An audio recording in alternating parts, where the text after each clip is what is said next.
Esse plano de dar um golpe de Estado após a derrota de Bolsonaro nas urnas pode complicar a situação do ex-presidente no inquérito que investiga os ataques de 8 de janeiro. E agora começa com o Poit, né? Olha, novamente, Lu, vendo a descrição agora e olhando isso, falou, pelo amor de Deus, né? Porque ele tinha o telefone do Cid, mandou essa mensagem, eu estava aqui no celular, o que eu recebo, ó, puxei um aqui, esse larápio não sei o quê. Bom, mas então quer dizer que eu concordo com o que o cara está falando? Esse outro tinha que estar preso, quer dizer que eu concordo com o que ele está falando? Todo mundo manda o que quiser. Cartas à nação e às Forças Armadas. Pelo amor de Deus, gente. Esse daí tinha o celular do Cid, mandou uma mensagem. A princípio, tá, professor Lênio, que seja apurada, não defendo que não investigue não, porque se mandou pro ajudante de ordem, o ajudante de ordem já foi preso porque supostamente aí ou o pessoal averigou, fraudou o cartão de vacina, então ele já cometeu algum crime, aí tem mais suspeito, ele fica. Agora, esse rapaz aí é tipo o que batia continência para pneu, gente, não dá, pelo amor de Deus, é a minha opinião. Então, para mim, esse áudio dele não tem credibilidade nenhuma para afetar ou para piorar a situação do Cid ou do ex-presidente Bolsonaro. Que seja investigado e punido se algum dos dois participou de alguma tentativa de golpe. Olênio, esse áudio complica ainda mais a situação do presidente Jair Bolsonaro no inquérito que investiga os atos de vandalismo no dia 8 de janeiro?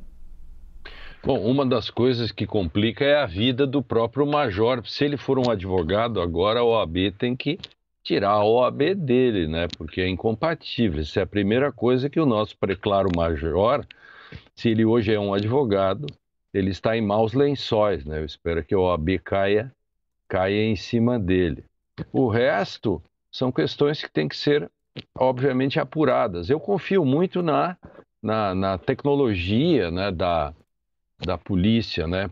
Por exemplo, tem que ligar tudo isso, né, Vinícius? Por exemplo, a questão do Anderson Torres. O celular dele ainda não apareceu ou não foi ainda aberto, tinha um problema de senhas. Tem o próprio celular do ex-presidente da República, tem o do Cid, que já está sendo, tem ainda coisas do Cid que foram apagadas e que em todos os celulares tem coisas apagadas. É possível, essas coisas técnicas eu não sei, mas, por exemplo, cada vez que você apaga uma mensagem, é possível recuperá-la? Se isso é verdadeiro, e outra, o que tem no resto do celular do próprio major? Porque o fato do Cid não responder não significa que em outra oportunidade ele tenha conversado com o major, esse ex-major, a gente está chamando de major por causa do linguajar dele.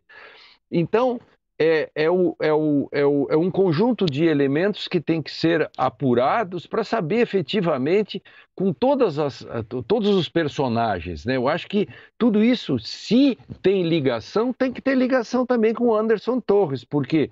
Porque, de algum modo, como se é verdadeiro que havia uma conspiração e que isso envolvia as altas figuras da República, por exemplo... em que momento entra na parada disso o Augusto Heleno, por exemplo? Ninguém mais estava nisso, e todas essas coisas nós estamos aqui ávidos para saber, né, como que isso, até onde isso vai. Poit. Eu estava até puxando aqui, viu, em todas as reportagens, ele é identificado como ex-major do Exército, advogado e aliado de Mauro Cid. Aí eu concordo com você. Se alguém tem que responder ou esclarecer o que ele estava sugerindo aí, é o ex-major Ailton Barros. Né? Não só pela OAB, mas pela Justiça, inclusive ele que deve prestar esclarecimentos de dar esse tipo de sugestão. O restante da turma, apesar de todos os elementos e indícios, a gente desconfiar que sabia ou quem não sabia, eles têm que ser apurados, que o celular do Mauro Cid seja apurado, se ele já falou com esse major anteriormente, se nunca respondeu e esse major ficava mandando esse tipo de mensagem dia sim e dia também para ele, a gente não sabe. Então, que a justiça seja feita nesse caso e em todos os outros. Não pode ser dois pesos, duas medidas. O que me surpreende nisso tudo, Lu, é o seguinte: a gente não pode perder o foco da discussão principal. A gente está discutindo tudo o que está acontecendo e, de repente, a gente tem que voltar e dizer assim, só um pouquinho, quem estava nos governando?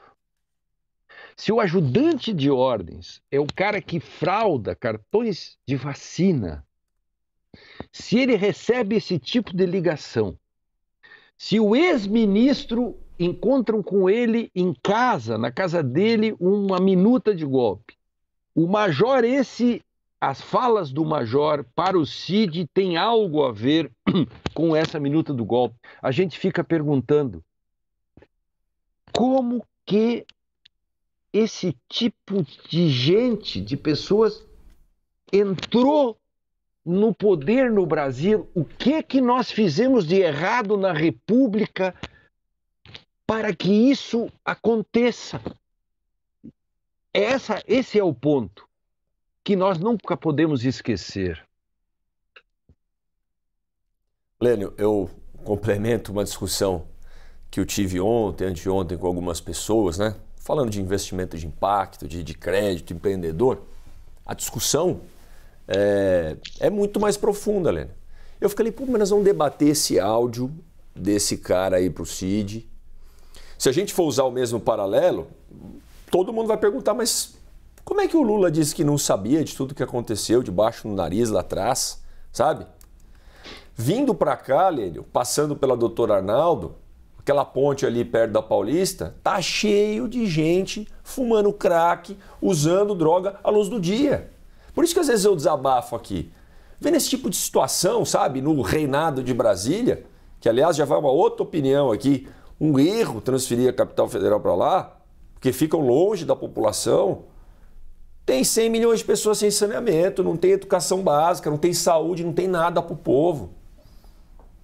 Então, o que está errado, Lênio, o que esses políticos deveriam estar discutindo lá, o que a gente deveria estar conversando aqui num diálogo, eu falo assim, entre quem está na situação, eu quase derrubei a televisão aqui do meu lado, quem está na oposição é como é que nós vamos resolver o problema do povo.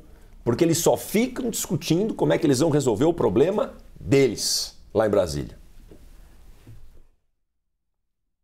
Uma das questões, Vinícius e Luciana e nossos telespectadores, é que o Brasil tem como futuro e até o presente um imenso passado para resolver. E nós aprendemos e nos acomodamos em nós indignarmos no varejo, no varejinho.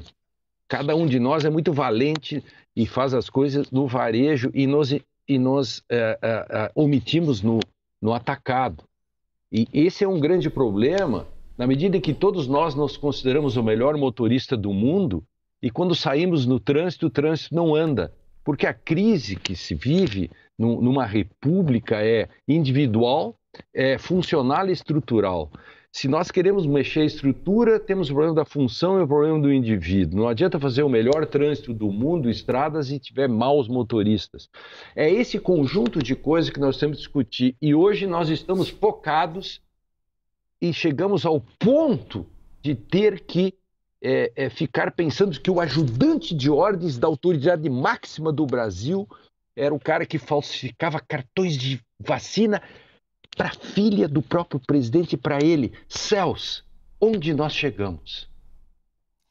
O Poit ainda tem 1 minuto, Poit, bom, Lênio não tem nada, tem 3 segundos, né?